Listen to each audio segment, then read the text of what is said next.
Hello everybody, Blue Dooley driving a truck, a real truck for this vlog. It is Friday, October 22nd, payday Friday even, which means my wife and I are going to go out for dinner.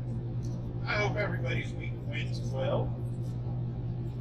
Mine went really great. The weather was nice all week, and was up in Idaho Falls, on my way back to the yard now. Just a beautiful day. I thought in this video we'd talk a little bit about driverless trucks and why I think it's a pipe dream for probably the foreseeable future. And you might think, well, you're a truck driver, so of course you're going to think it's a pipe dream. And it's not actually because I'm a truck driver I think it's a pipe dream. It's because I have common sense. And I currently cannot think of any automated system as complex as a vehicle that doesn't have someone watching it during all hours of operation. Be it manufacturing or food processing, no matter how advanced that system is, someone's still sitting at a computer watching it. If you need someone to monitor a system that is in an enclosed, climate-controlled environment,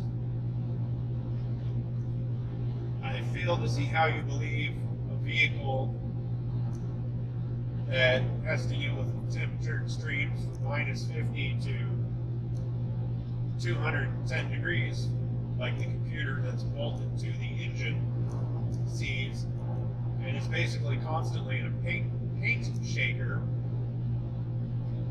every time the engine's running. I don't see how you believe the system is not going to need someone to sit in it and watch it while it's doing its thing. A good example would be trains. Trains run on rails. They don't have a lot of interaction with the general public, and they still have engineers. Commercial aircraft, same thing. They've had autopilot for decades. And while I'm not 100% certain, I do believe the pilot or co-pilot has to remain at the controls the entire time the plane is in the air.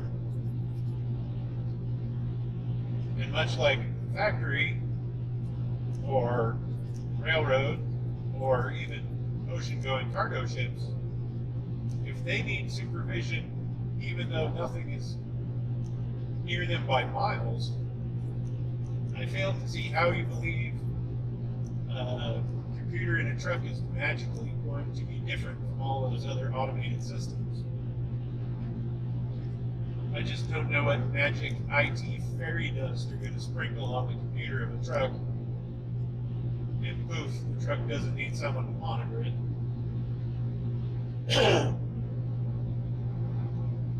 The other thing that I think a lot of people overlook is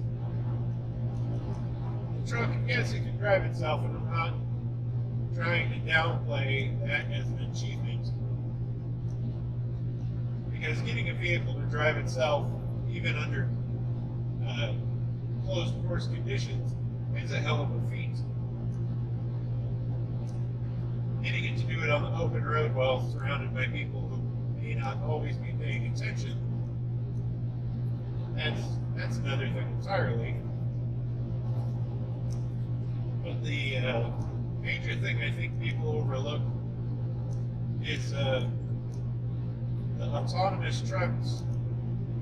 They can't follow hand signals or road signs. I mean, yes, you program the route in the GPS, and the truck can see the lanes and look at traffic lights and monitor the vehicles around it. But what I'm saying is, if the truck's on its way to the warehouse in town and the traffic light, for whatever reason, isn't working, so there's a police officer standing in there directing traffic, if the truck can't do it itself, you have to have someone sitting in it that can. Or road construction, you know, due to weather or an accident, or, well, we don't really have the greatest infrastructure at the moment right now for roads. If you've seen the articles about the bridge down somewhere in the south where the beam completely split in half.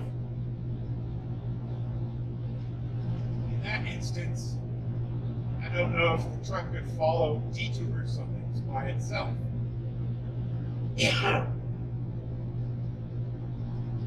So while those are kind of extreme examples, I'm sure everyone watching this video can think of a time they were going to work or going to the grocery store or going somewhere, and the day before there wasn't construction, and the day they are out now, they have to detour because the water main broke, or power pole got knocked over, or something else. So if you have to have a driver in the truck to monitor it all the time anyways, I also don't see companies spending $80,000 more on the truck when they still have to have, you know, sleeper and provisions for a person to drive it. Trucks aren't cheap. The littlest truck we just got, the single axle K cab, was $150,000, I want to say. So you look at a tandem axle truck with a sleeper, even the barest minimum, cheapest thing you can get to do the job, you're probably looking at $220,000.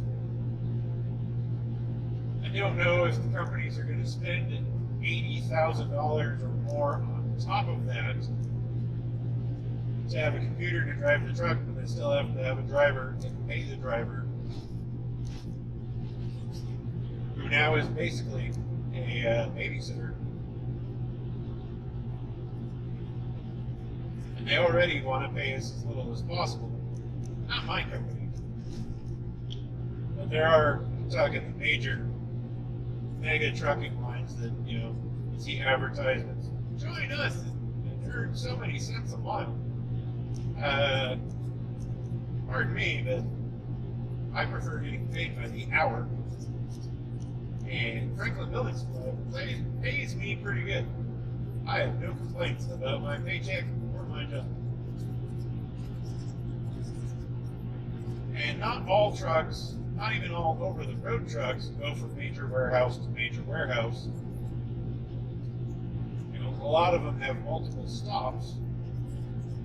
And part of the driver's responsibility is to make sure that the truck is loaded correctly, the load is secured correctly, and somebody at the dock isn't having a bad day and decides to unload or pocket something, you know, just because they're having a bad day or feel entitled to it. Since I haul flatbed and trusses, especially because they're such weird shapes, I have to get out every now and then and tighten the straps. So, that reason alone right there, you need someone in a truck that's pulling flatbed just to monitor the straps. And I can guarantee you, you're not going to find somebody to do that cheap. Especially if you want them to be able to drive the truck when the computer can't drive it. Through construction, or do a new job site that doesn't actually exist on a GPS map.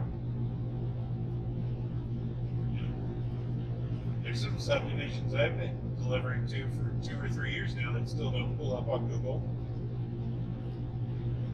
So me and the other drivers are like, hey, was this street over in this subdivision or was it in this one? I think it was in that one. Okay. So for a driverless truck to go from like major distribution center to major distribution center or a major store, program that route in. But again, for road construction or emergencies, you'd still need someone in the truck because the artificial intelligence just isn't there. Now, if somebody came up and showed me a truck that was as smart as, say, a Terminator T800 or R2D2, then I would be inclined to agree that it would need a person to monitor it. And since I do not believe we are currently at that level of artificial intelligence, I think driverless trucks are pipe dream. The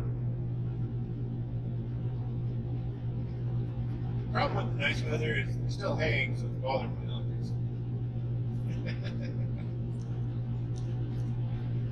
I think that's going to do it for this video. I still got probably another hour and a half left before I get back to the truck stop, so I can fill up the truck and then go to the yard and park for the weekend. Again, I hope everybody's week's going good. I hope you have a good weekend. Comment down below what you think of driverless trucks. If you think they're a pipe dream or if I'm just full of shit. We can discuss it. And if you like my content, be sure to subscribe so you can see more. If you enjoy my content, click the like button, let me know. Or click the dislike button. That also tells me what people like and don't like. And we'll catch you in the next video.